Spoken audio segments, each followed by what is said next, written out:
Hello students, আমি Nitish sir জ্ঞানজ্যোতি coaching সেন্টারের পক্ষ থেকে তোমাদের প্রত্যেককে জানাই আরো একবার স্বাগত।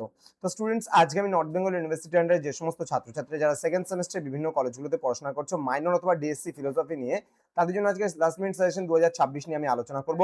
তোমাদের এই পেপারটিতে রয়েছে ওয়েস্টার্ন লজিক। ওকে, এখান থেকে কোন কোন বিষয়গুলো তোমরা পড়বে 12 নম্বরের জন্য সেই নিয়ে কিন্তু আজকের এই ক্লাসটিতে আমি আলোচনা করব। যারা এখন আমাদের চ্যানেলটিকে সাবস্ক্রাইব করনি তারা অবশ্যই চ্যানেলটিকে সাবস্ক্রাইব করে পাশে থাকা বেল আইকন অল প্রেস করে দেবে, যাতে নেক্সট টাইম থেকে কোনো ভিডিও আপলোড করলে তার নোটিফিকেশন তুমি সবার আগে পেতে পারো। এছাড়া অনলাইনে যারা ভাবছো আমাদের থেকে নোটস নেবে, তারা অবশ্যই যোগাযোগ করো আমাদের অফিসিয়াল নাম্বার 7076398606 নাম্বার অথবা 6295916282 নাম্বারে। তোমাদের টোটাল কোর্স ফি রয়েছে তোমাদের এই সাধ্যের মধ্যে জাস্ট 1199 রুপিস রয়েছে মেজর কোর্সের স্টুডেন্টদের অল সাবজেক্ট, এবং মাল্টিডিসিপ্লিনারি কোর্স যারা রয়েছে তাদের জন্য রয়েছে 699 রুপিস পুরো সেমিস্টার অল সাবজেক্টের কোর্স ফি। তো চলো শুরু করছি আজকের ক্লাসটি। প্রথম প্রশ্ন, নিরপেক্ষ ন্যায়ের নিয়ম অনুসারে নিম্নলিখিত যুক্তি আকারের বৈধতা অবৈধতা বিচার করো। এখানে কিন্তু কিছু লজিক দিয়ে দিবে। দেন সত্য সারণীর সাহায্যে নিম্নলিখিত যুক্তিগুলি বৈধতা অবৈধতা বিচার করো, এটাও কিন্তু কিছু লজিক দিয়ে দিবে। দেন বচনের অস্তিত্বমূলক তাৎপর্য বলতে কি বোঝো, সকল নিরপেক্ষ বচনের অস্তিত্বমূলক তাৎপর্য আছে কি, উদাহরণসহ ব্যাখ্যা করো। নেক্সট সাদৃশ্যমূলক যুক্তি বলতে কি বোঝায়, সাদৃশ্যমূলক যুক্তির মূল্যায়নের মানদণ্ডগুলি কি কি। নেক্সট রয়েছে বচনের সংজ্ঞা লেখো, গুণ ও পরিমাণের ভিত্তিতে বচনের শ্রেণীভাগ করে উদাহরণ দাও। নেক্সট রয়েছে গুণ ও পরিমাণ এবং গুণ ও পরিমাণের যৌথ প্রয়োগে বচনের শ্রেণীভাগ করে দেখাও ও প্রতিটির উদাহরণ লেখো। নিরপেক্ষ ন্যায়ের গঠন এবং বৈশিষ্ট্য সম্পর্কে লেখো। নিরপেক্ষ ন্যায়ের নিয়মগুলি কি কি বর্ণনা করো। নেক্সট বচনের অস্তিত্বমূলক তাৎপর্য কাকে বলে, সকল নিরপেক্ষ বচনাকারের অস্তিত্বমূলক তাৎপর্য কি। নেক্সট রয়েছে প্রশ্নমান 6 এর জন্য কি বলছে, পদের ব্যাপ্যতা বলতে কি বোঝায়, এ ই আই ও বচনের কোন কোন পদ ব্যাপ্যতা লেখো।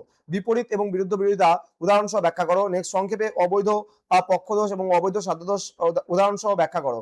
নেক্সট রয়েছে উদাহরণ সহ আরোহ ও মানে অবরোহ এবং আরোহ অনুমানের মধ্যে পার্থক্য দেখাও।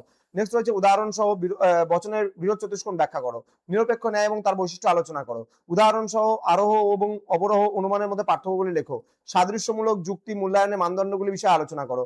পদের ব্যাপ্যতা বলতে কি বোঝো, এ ই আই ও বচনের কোন কোন পদ ব্যাপ্য লেখো।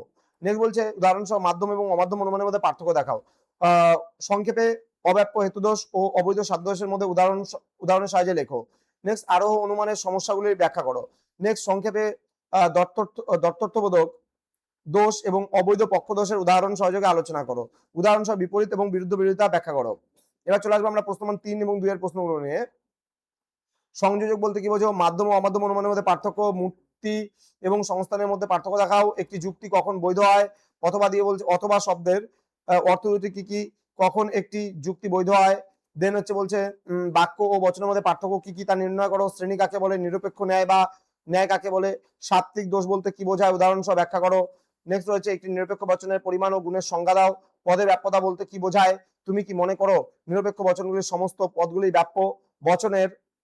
নেক্সট বলছে বচনের বিরোধিতা কাকে বলে, অসম বিরোধিতাকে প্রকৃত বিরোধিতা বলা হয় কিনা। অস্তিত্বমূলক দোষ বলতে কি বোঝায়, বুলীয় ভাষ্য কি, মিশ্র ন্যায় কয় প্রকার ও কি কি, ও অবিসংবাদী অর্থে অথবা বলতে কি বোঝো। তো এই কয়েকটা প্রশ্ন পড়লে তোমাদের হয়ে যাচ্ছে, 100% কমন তোমরা পেয়ে যাবে। তো স্টুডেন্ট যারা এখনো চ্যানেলটিকে সাবস্ক্রাইব করনি, সাবস্ক্রাইব করে পাশে থাকা বেল আইকন অল প্রেস করে দেবে, যাতে নেক্সট টাইম থেকে কোনো ভিডিও আপলোড করলে তার নোটিফিকেশন তুমি সবার আগে পেতে পারো।